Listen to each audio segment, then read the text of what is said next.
Welcome back guys. स्वागत है एक बार फिर से आप सभी का आपके अपने चैनल ट्रेजरी ऑफ नॉलेज में। आज हम डिस्कस करने जा रहे हैं साइंस के कुछ एक महत्वपूर्ण प्रश्न जो एचपीयू बीएड एंट्रेंस एग्जाम में आपकी काफ़ी मदद करेंगे।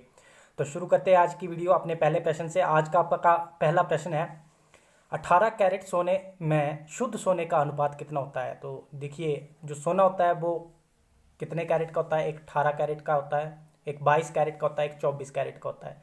लेकिन जो 18 कैरेट का सोना होता है, देखिए ध्यान रखिएगा, सोने की जो शुद्धता वो किस में मापते हैं, कैरेट में मापते हैं। इसको भी आप लोगों ने ध्यान रखना है।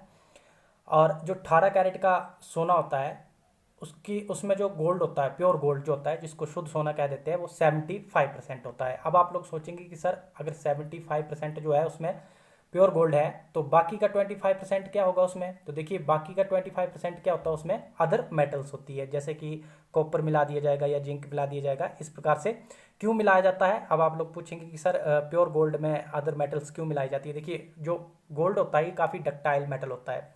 मतलब आप लोग इसको थोड़ा सा, अगर इसको टेम्परेचर ज़्यादा मिल गया तो इसकी शेप बिगड़ जाती है। फॉर एग्जांपल, जो आप आभूषण लेते हैं सोने के, उनमें क्या प्रॉब्लम्स आती है कि अगर वो प्योर गोल्ड का होगा तो उसकी जो शेप बिगड़ने के चांसेस बहुत ज़्यादा रहते हैं। तो इसलिए उसमें जो है इम्प्योरिटी मिलाई जाती है। इम्प्योरिटी के तौर पर जो अदर मेटल्स बताई मैंने वो मिलाई जाती है, जिससे कि जो सोने की है थोड़ी सी हार्डनेस को इंक्रीज कर दिया जाए। मतलब कि वो जल्दी जो है अपनी शेप को, मतलब टेम्परेचर बढ़ने के साथ में अपनी शेप को चेंज ना करे। इसके लिए जो है सोने में जो है other metals as a impurity और उसकी हार्डनेस को बनाए रखने के लिए जो है मिलाई जाती है। और जो 75% गोल्ड होता है वो 18 कैरेट का गोल्ड कहलाता है, और जिसमें 25% जो होती है अदर मेटल्स होती है। अब आप लोग पूछेंगे कि सर 22 कैरेट सोने का क्या मतलब होता है और 24 कैरेट सोने का क्या मतलब होता है। देखिए, 22 कैरेट सोने का मतलब क्या होता है, जिसमें 91.67, ये देखिए परसेंटेज पूछी जाती है। अभी मैं बात कर रहा हूँ 22 कैरेट सोने की बात कर रहा हूँ। 91.67% जो इसमें प्योर गोल्ड होता है। कौन सी बात कर रहा हूँ मैं अभी, 22 कैरेट सोने की बात कर रहा हूँ, ध्यान रखिएगा। 22 कैरेट सोने में कितना प्रतिशत जो है शुद्ध सोना होता है, इस प्रकार से प्रश्न आ सकता है। काफ़ी इंपॉर्टेंट है, स्टार लगा देता हूँ मैं यहाँ पर। तो कितना होता है, 91.67%। तो बाकी का परसेंट बच गया, वो किसका, कौन सा होते हैं, अदर मेटल्स होते हैं। उसी प्रकार से आप लोग सोच रहे होंगे कि तो सर 24 कैरेट का सोना जो वो कितने प्रतिशत जो उसमें प्योर गोल्ड होता है। तो 24 कैरेट का जो सोना होता है, 24 कैरेट का जो सोना होता है, इसमें जो है कितने प्रतिशत गोल्ड होता है, 99.99% जो इसमें प्योर गोल्ड होता है। ध्यान रखिएगा, 99.99% जो इसमें प्योर गोल्ड होता है। इंपॉर्टेंट है, पेपर में पूछा जा सकता है। अच्छा, गोल्ड से और क्या क्या क्वेश्चन बन जाते हैं। एक तो इसका आपने सिंबल याद रखना है, सिंबल जिसको हम प्रतीक बोल देते हैं। यहाँ पर लिख देता हूँ मैं, गोल्ड का सिंबल क्या होता है, AU होता है, AU।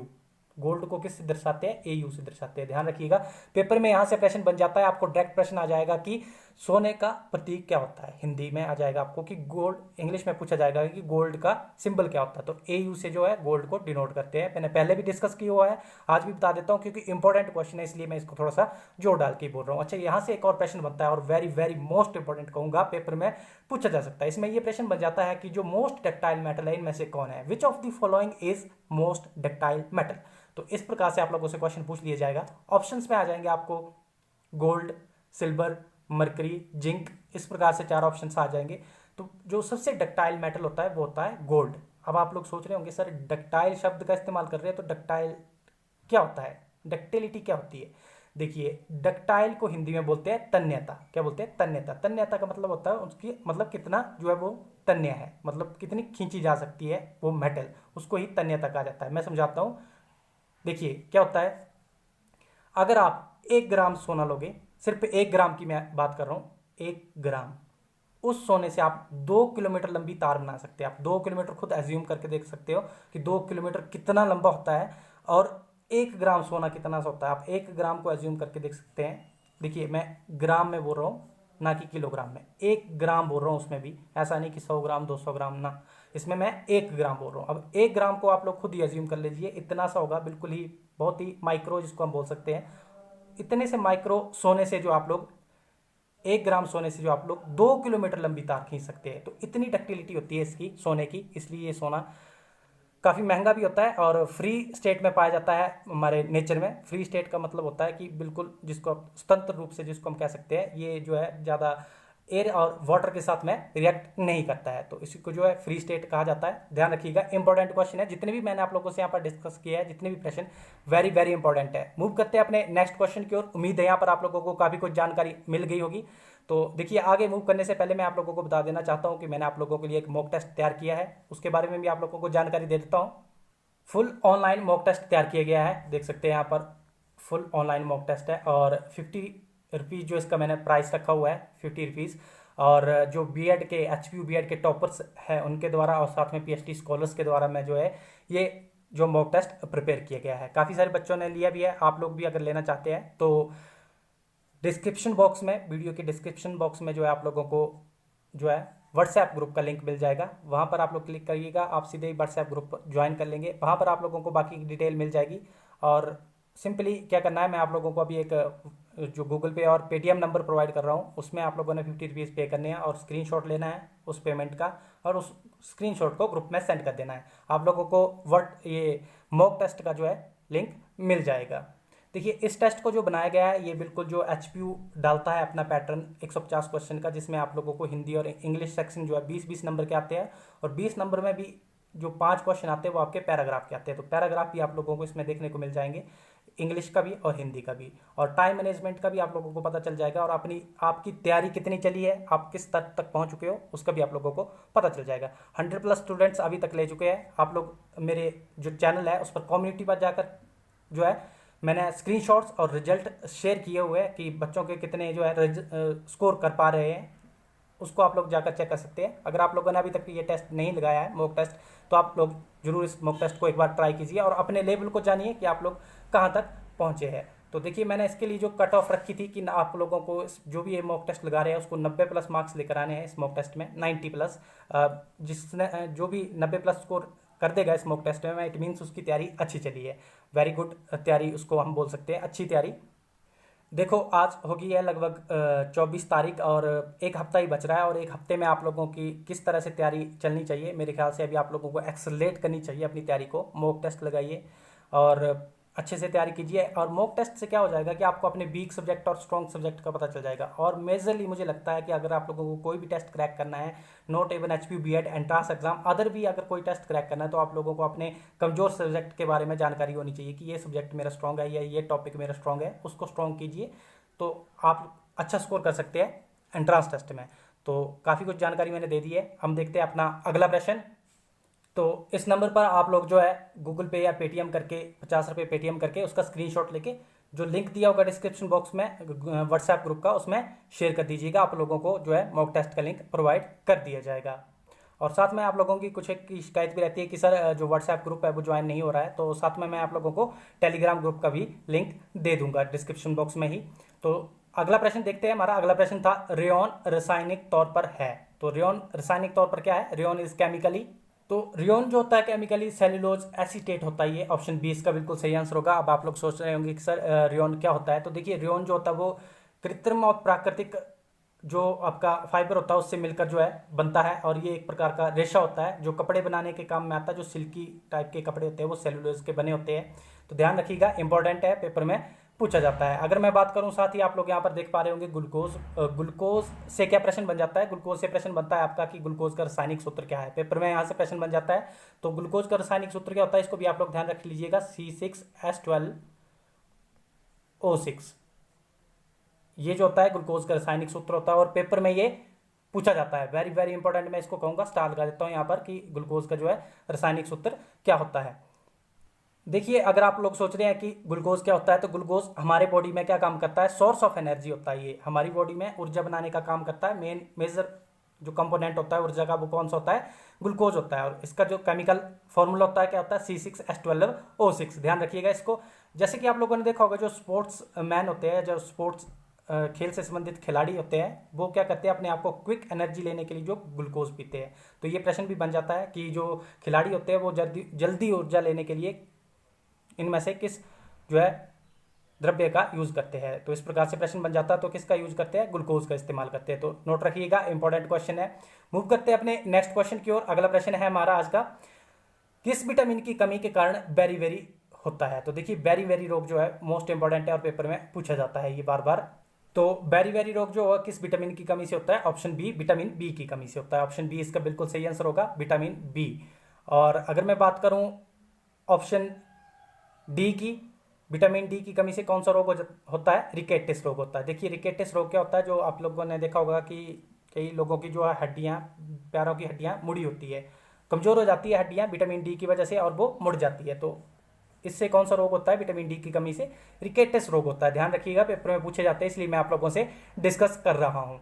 तो इन विटामिन के जो है अन्य नाम भी पूछ लिए जाते हैं कि विटामिन डी का जो है अदर नेम क्या है, तो इसको कैल्सीफेरोल कहते हैं। और विटामिन डी की कमी से कौन सा बीमारी बताई मैंने? रिकेटिस। नोट कर लीजिएगा अगर आप लोग नोट्स बना रहे हैं। अब बात करें विटामिन सी की, तो विटामिन सी को जो है एस्कॉर्बिक एसिड कहा जाता है। ध्यान रखिएगा, पेपर में डायरेक्ट प्रश्न बन जाता है कि किस विटामिन को एस्कॉर्बिक एसिड कहा जाता है, तो किसे कहा जाता है? विटामिन सी को कहा जाता है। वेरी वेरी इंपॉर्टेंट, मैं इसको कहूंगा। और विटामिन सी की कमी से कौन सा रोग होता है? स्कर्वी रोग हो जाता है। और स्कर्वी रोग क्या होता है? जैसे कि आप लोगों के मसूड़ों में सडनली जो है खून आना शुरू हो जाता है, तो वो रोग जो कहलाता है स्कर्वी रोग कहलाता है। और किसकी वजह से होता है? वो विटामिन सी की वजह से होता है। ध्यान रखिएगा, विटामिन सी जिसका जो नाम है क्या कहा जाता है? इसको एस्कॉर्बिक एसिड।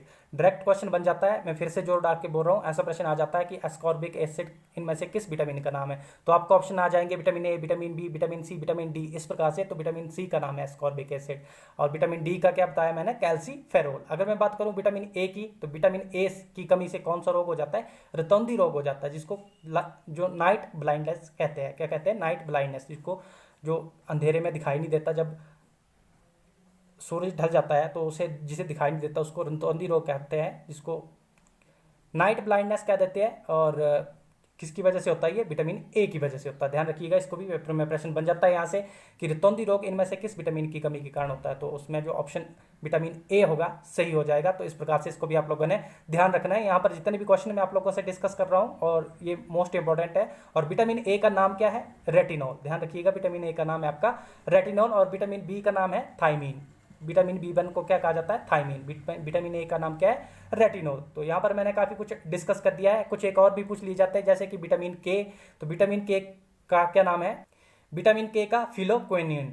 फिलोक्वेनिन जो है किसका नाम होता है? विटामिन के का। और विटामिन ई भी पूछ लिया जाता है कि विटामिन ई का क्या नाम होता है, तो विटामिन ई को जो है टोकोफिरोल कहा जाता है। तो अगर आप लोग नोट्स बना रहे हैं तो नोट्स बनाते रहिएगा। अच्छा, एक और प्रश्न बन जाता है कि आयरन की कमी से कौन सा रोग हो जाता है? तो आयरन की कमी से, जब शरीर में आयरन की कमी हो जाती है तो उससे जो है अनीमिया रोग हो जाता है। अनीमिया क्या है? अनीमिया डायरेक्ट क्वेश्चन भी आ जाता है कि अनीमिया इनमें से किससे संबंधित बीमारी है? तो आप लोगों से ऑप्शन आ जाएंगे, खून से संबंधित है, हड्डी से संबंधित है, बालों से संबंधित है, स्किन से संबंधित है, या खून से संबंधित है। तो किससे संबंधित होती है? जो अनीमिया होती है खून से संबंधित होती है। जब खून की कमी हो जाती है बॉडी में, तो उसे क्या कहा दिया जाता है कि अनीमिया हो गया है, मतलब अनीमिया डिजीज से ग्रसित है, अनीमिया बीमारी से ग्रसित है। और अनीमिया किसकी वजह से होता है? आयरन की कमी से वजह से होता है। इसको आप लोग नोट रख लीजिएगा। ये जितने भी प्रश्न मैं आप लोगों को बोल रहा हूँ, अभी जोर डाल के बोल रहा हूँ, इंपॉर्टेंट क्वेश्चन है और पेपर में यहाँ से प्रश्न बनता ही बनता है। अगर विटामिन के का मैंने अभी आप लोगों को नाम बताया फिलोक्विनिन, और विटामिन के की वजह से जो वो क्या हो जाता है? अगर विटामिन के की कमी हो जाए तो इससे जो है ब्लड क्लोटिंग नहीं होती है, मतलब कि ये रक्त का थक्का बनने में जो है सहायक होता है। अगर आप लोगों में भरपूर मात्रा में विटामिन के है, जितनी आप लोगों को चाहिए होती है, तो आपका जो है ब्लड क्लोटिंग हो जाएगी। मतलब अगर आप लोगों को कट लग जाता है और विटामिन के की कमी है आप में, तो जो है ब्लीडिंग कंटिन्यू रहेगी, वो रक्त का थक्का नहीं बनता है। तो ये कई बार डेंजरस भी हो जाता है एक्सीडेंटल केस में। तो यहाँ पर मैंने आप लोगों का भी कुछ जानकारी डिस्कस कर ली है, उम्मीद है आप लोग समझ भी गए होंगे। वेरी वेरी इंपॉर्टेंट कहूँगा मैंने यहाँ पर जितने भी क्वेश्चन डिस्कस किए आप लोगों से विटामिन से, ये सारे विटामिन टॉपिक से काफ़ी इंपॉर्टेंट क्वेश्चन है और पेपर में पूछा जाता है। उम्मीद है आप लोगों ने नोट भी कर लिए होंगे। मूव करते हैं अपने नेक्स्ट क्वेश्चन की ओर। अगला प्रश्न है हमारा, पाइनएप्पल इज ए। पाइनएप्पल क्या होता है? आप लोगों ने पाइनएप्पल देखा होगा, एक प्रकार का फ्रूट होता है। वो किस प्रकार का फ्रूट होता है? तो देखिए वो किस प्रकार का फ्रूट होता है, वो होता है आपका कंपोजिट फ्रूट होता है। वो कौन सा? कंपोजिट फ्रूट होता है। यहाँ पर ऑप्शन में कलेक्शन ऑफ फ्रूट लिखा हुआ है। देखिए कलेक्शन ऑफ फ्रूट मेरे से गलत है, मेरे हिसाब से कंपोजिट फ्रूट होता है। यहाँ पर ऑप्शन में है नहीं, तो आप लोग नोट कर लीजिएगा। जो पाइनएप्पल होता है वो किस प्रकार का फ्रूट होता है? कंपोजिट फ्रूट होता है। अब कंपोजिट फ्रूट क्या होता है? आप लोग सोच रहे होंगे, ऐसा फल जो बड़ी सारी ओवरीज से मिलकर बनाया जाता है। ओवरीज को हिंदी में अंडाशय कह देते हैं, जिससे मिलकर जो बनता है उसे जो क्या कहा जाता है? आपका कंपोजिट फ्रूट बनाया जाता है, बनता है जिससे। और अगर आप लोगों से ये पूछ लिया जाए कि जो पाइनएप्पल है वो किस प्रकार, कौन से टाइप का, कौन से प्रकार का फ्रूट है, तो ये आपका सोरोसिस जो टाइप होती है फ्रूट्स की, सोरोसिस टाइप जो होती है फ्रूट की, उस फैमिली से बिलोंग करता है पाइनएप्पल। इसको ध्यान रख लीजिएगा, सोरोसिस। मैं यहाँ पर लिख देता हूँ SOROSIS। इस जो प्रकार का जो है ये पाइनएप्पल फ्रूट होता है। ध्यान रखिएगा, प्रकार होते हैं ये फ्रूट्स के। मूव करते हैं अपने नेक्स्ट क्वेश्चन की ओर। उम्मीद है आप लोग समझ गए होंगे। अगला प्रश्न देखते हैं हम, पेंसिल में किसका इस्तेमाल होता है? तो पेंसिल में किसका इस्तेमाल होता है, काफी बार ये प्रश्न पूछा जाता है पेपर में। तो पेंसिल में जो है ग्रेफाइट का इस्तेमाल होता है। ऑप्शन डी इसका बिल्कुल सही आंसर होगा। आपने देखा होगा जो जिस पेंसिल को हम छीलते हैं उसके अंदर में एक जो पिन निकलती है, वो जो पिन होती है वो ग्रेफाइट की होती है, ग्रे कलर की, आप लोगों ने देखी होगी, डार्क ग्रे कलर की, उसी को ग्रेफाइट कहा जाता है। अच्छा, ग्रेफाइट से और भी बहुत सारे प्रश्न बन जाते हैं कि ग्रेफाइट जो है वो किसका प्रूफ है? तो ग्रेफाइट जो वो कार्बन का प्रूफ है। देखिए, अप्रूफ को इंग्लिश में क्या कहते हैं? एलोट्रोप है। कार्बन का एलोट्रोप है ग्रेफाइट। देखिए, कार्बन के बहुत सारे एलोट्रोप है, जैसे कि ग्रेफाइट हो गया, डायमंड हो गया, कोयला हो गया जिसको कोल कह देते हैं, ये किसके अप्रूफ है? कार्बन के अप्रूफ है, मतलब कार्बन के ही टाइप्स है। तो ध्यान रखिएगा, यहां से भी पेपर में प्रश्न बन जाता है कि इनमें से कौन सा जो वो कार्बन का अप्रूफ नहीं है। तो ऐसा भी प्रश्न पूछ लिया जाता है। ऑप्शन में आपको आ जाएगा ग्रेफाइट, ऑप्शन बी आ जाएगा डायमंड, ऑप्शन सी आ जाएगा कोयला, ऑप्शन डी आप लोगों को कुछ और आ जाएगा। तो जो लास्ट ऑप्शन होगा वो जो है कार्बन का प्रूफ नहीं होगा। कार्बन का प्रूफ का मतलब मैंने बता दिया है, जिसको एलोट्रोप इंग्लिश में कहते हैं, मतलब कि वो कार्बन की ही फॉर्म्स है, कार्बन की ही टाइप्स है। तो ग्रेफाइट जो होता है वो भी कार्बन की एक प्रकार होती है और अलग टाइप होती है ये, और हीरा भी, डायमंड भी, और साथ में कोयला भी। इनको ध्यान रखिएगा, इंपॉर्टेंट क्वेश्चन है, यहां से प्रश्न बन जाता है। स्टार लगा देता हूं। मूव करते हैं अपने नेक्स्ट क्वेश्चन की ओर। अगला प्रश्न है हमारा, 4 कक्षीय हृदय वाला सरीसृप है। देखिए, a reptile with a 4 chambered heart, काफी इंपॉर्टेंट क्वेश्चन है, पेपर में बार बार पूछा भी जाता है। तो इसका जो सही आंसर है वो है ऑप्शन ए, मगरमच्छ। मगरमच्छ जो होता है वो 4 कक्षीय हृदय वाला जो है एक रेप्टाइल होता है। देखिए, रेप्टाइल क्या होते हैं, सबसे पहले मैं आप लोगों को ये समझाता हूँ। रेप्टाइल्स वो होते हैं जो रेंग कर चलते हैं, रेंग कर चलते हैं रेप्टाइल्स।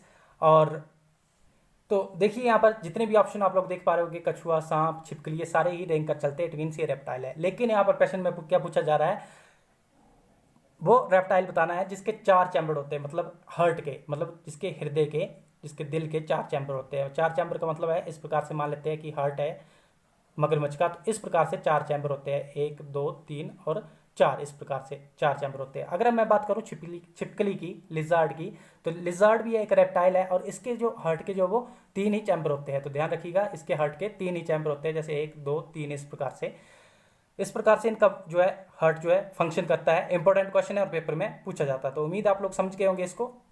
घड़ियाल वगैरह जो होते हैं मगरमच्छ की प्रजाति के है, और ये घड़ियाल वगैरह के जो हार्ट होता है इनका भी क्या होता है, 4 चैम्बर्ड होते हैं इनके हार्ट में भी।